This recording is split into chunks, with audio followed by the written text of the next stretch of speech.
Today Haryana news से जुड़ने के लिए हमारे चैनल को सब्सक्राइब करें और ताज़ा अपडेट के लिए बेल आइकॉन पर क्लिक करें।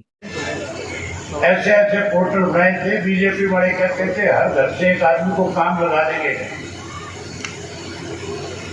और ये भी कहते थे जब तक हमारा राज रहेगा एक आदमी को काम लगाए रहेगा। एक एक आदमी कागज इकट्ठे करने में लगा रहता है कि नहीं लगा रहता रोजाना।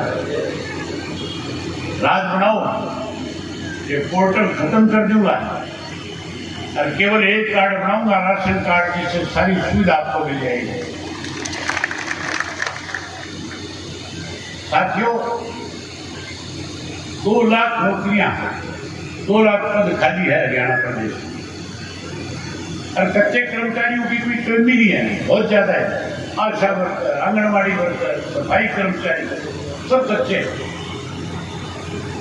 जैसे राज बनाओगे 2 लाख, तो वो नौकरी जो कच्ची है, जो कमी है, उनको भरने का काम करेंगे। 6 महीने में 2 लाख बच्चों को रोजगार नौकरी देंगे। और उसके साथ साथ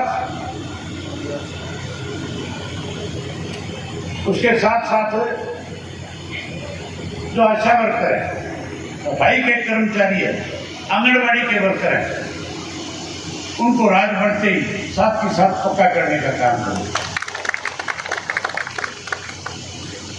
अपनी राजधानी बनाएंगे ताकि चंडीगढ़ के चक्कर ना काटते हैं।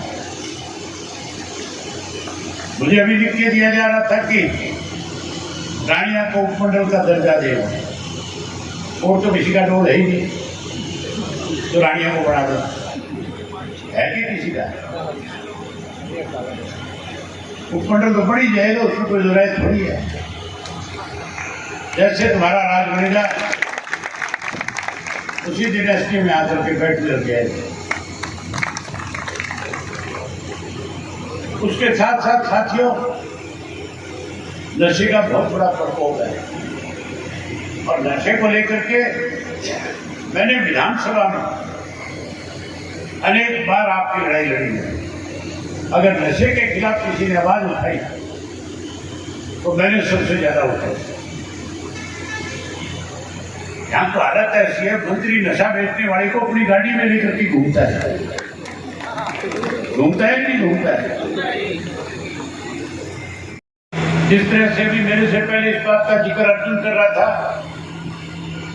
कि कैंसर के बहुत पेशेंट हो गए, हार्ट अटैक से बहुत मरने लगे, इलाज के लिए धीरे धीरे भटकना पड़ता है। सरकार बनने के बाद एक भी व्यक्ति को एक नया पैसा अपने इलाज पे खर्च करने के लिए अपनी जेब से नहीं देना पड़ेगा, सरकार मुंह भरने करेगी। किसी अस्पताल में करवाओ, टोटल पैसा सरकार उठाएगी। उसके साथ साथ साथियों, मुख्यमंत्री ने घोषणा करी पिछले दिनों की, गरीब लोगों को जो शहर में रहते हैं 30 गज का प्लाट देंगे,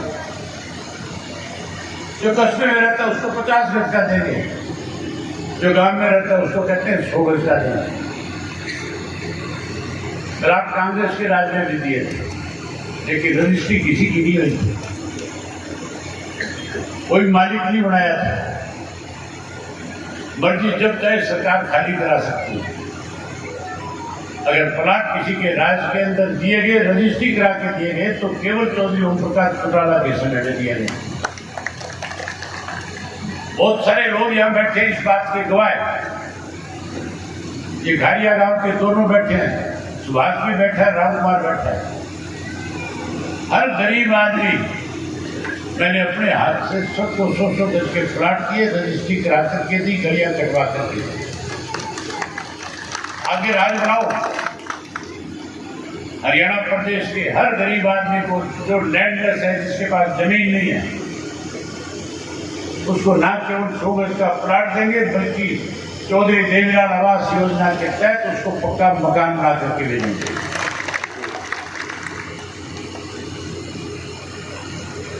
रोजगार और नौकरी तो अगर किसी के वक्त में मिली आपके सरसा जिला में, तो चौटाला साहब जब मुख्यमंत्री थे तभी मिली थी, तो नौकरियां मिली थी कि नहीं मिली थी?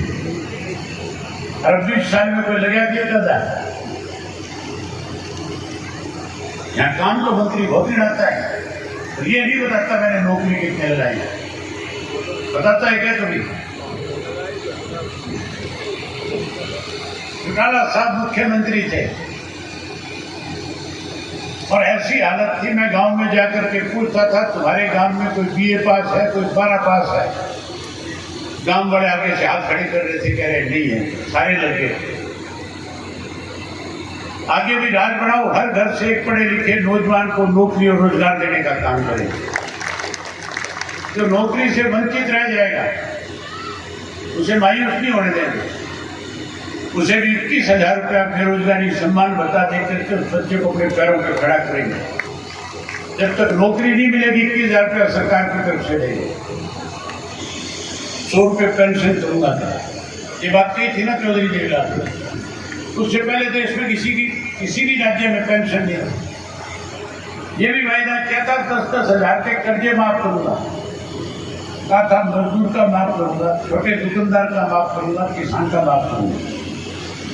और ये भी कहा था गरीब की बेटी की शादी में दिक्कत कठिनाई ना आए इसके लिए 5100 रुपये कन्यादान के दूंगा। और बंसीलाल मुख्यमंत्री था, कहता था वायदे तो चौधरी देवीलाल बहुत बड़े कर रहे हैं, लेकिन सरकारी खजाने से पैसा नहीं दिया जा सकता। चौधरी देवीलाल ने कहा था कि भेड़ बकरी चराने नहीं जाऊंगा, कानून बनाऊंगा विधानसभा में। आपने चौधरी देवीलाल को सत्ता सौंपी और चौधरी देवीलाल ने इनों के वायदे पहले कैबिनेट की मीटिंग में पूरे कर दिए। हमने चौधरी देवीलाल जी की नीतियों को आगे बढ़ाना है। नजदीक से देखा आजकल लोगों के सामने क्या क्या दिक्कत और कठिनाई है। आपको अगर मेरे ऊपर विश्वास और भरोसा है तो फिर मैं आपको खुल करके एक बात कहना चाहता हूं कि हमारी सरकार बनने के बाद हम आम लोगों के लिए क्या करना चाहते हैं। आपको मेरी बात पे विश्वास और भरोसा है कि नहीं है? ये भरोसा तो है कि जो कहूंगा वो कर दूंगा, है कि नहीं है? तो फिर सरकार बनाओ। सरकार बनते ही चौधरी देवीलाल ने 35 साल पहले 100 रुपये पेंशन दी थी। 35 साल में तो जो 100 रुपये जमा करा देते तो आगे बढ़ करके 10,000 के आसपास हो जाने की। हम राज बनते ही 7300 रुपया बुढ़ापा पेंशन कर देते और उम्र भी 60 साल नहीं। अगर कर्मचारी 58 साल का रिटायर होता है तो फिर बुजुर्ग को 60 साल में पेंशन क्यों 58 में मिलनी चाहिए? नहीं मिलनी चाहिए। 58 साल वाले को देंगे, उसके 60 साल। पहले पानी जब मुफ्त मिलता था नहीं मिलता था घर में, अब मीटर लगे नहीं लगे। पीने का स्वच्छ पानी मुफ्त में देंगे, हर घर में टूटी लगा करके देंगे। जिस गांव के अंदर वाटर वर्क्स का पानी दी जाएगा, जहां जमीन से पानी आएगा, वहां जर्मन टेक्नोलॉजी के ऊपर आरओ के बड़े प्लांट लगाएंगे और आरओ से स्वच्छ पीने का पानी देने का काम करेंगे। आजकल प्राइवेट स्कूलों का जमाना है, सरकारी स्कूल बंद हो रहे हैं। हम सरकारी अच्छे स्कूल बनाएंगे, हमारे बच्चों को मुफ्त में शिक्षा प्रदान करेंगे। और एक चीज और कहना चाहता हूं इसके साथ, कोई भी बच्चा IIT में पढ़ने के लिए जाएगा, चाहे खड़गपुर जाए, चाहे दिल्ली जाए, चाहे कोलकाता जाए, कोई बच्चा मेडिकल की पढ़ाई पूरी करने के लिए पुणे जाए, बॉम्बे जाए, कोई बच्चा साइंटिस्ट पढ़ने के लिए चेन्नई जाए पढ़ने, उसका एक पैसा उसके घर से खर्च नहीं करना पड़ेगा, सारा सरकार देगी।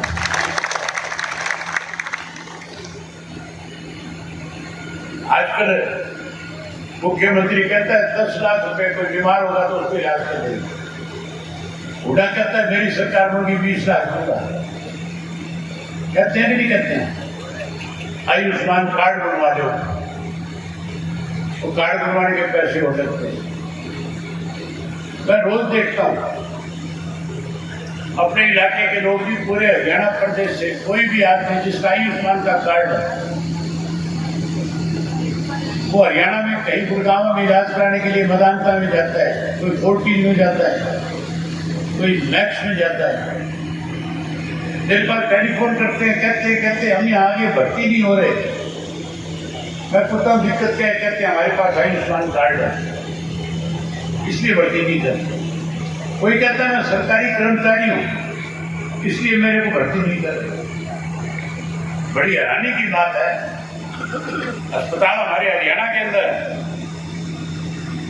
और इलाज के लिए हमारे लोगों को अलग अलग जगह पे जाके धक्के खाने पड़ते हैं।